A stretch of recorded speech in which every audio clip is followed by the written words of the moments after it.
তো আমি তাদের নিয়ে বসতে পারতাম।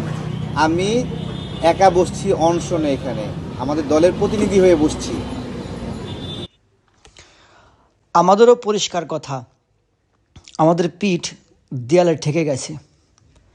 সারা বাংলাদেশ থেকে 10 তারিখে নিয়োগ বঞ্চিত হাজার হাজার শিক্ষক আসবে।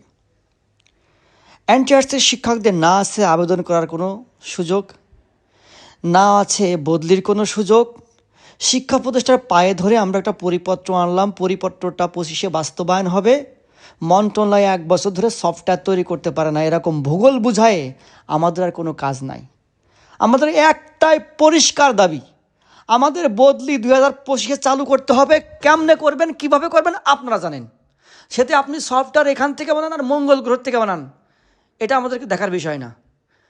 আমরাও ঠিক এইভাবে, যদি 10 তারিখে আমাদের কোনো সমুদায় উত্তর না আসে, তাহলে ঠিক আমরা এইভাবে শিক্ষা মন্ত্রণালয়ের সামনে আমরাও অবস্থান ধারণ করতে বসে যাব। কারণ আমাদের অর্থনৈতিক কোনো বিষয় নাই।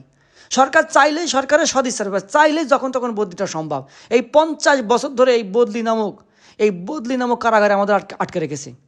তাই 10 তারিখে সকল শিক্ষককে বলবো, মানসিক প্রস্তুতি নিয়ে আসবেন।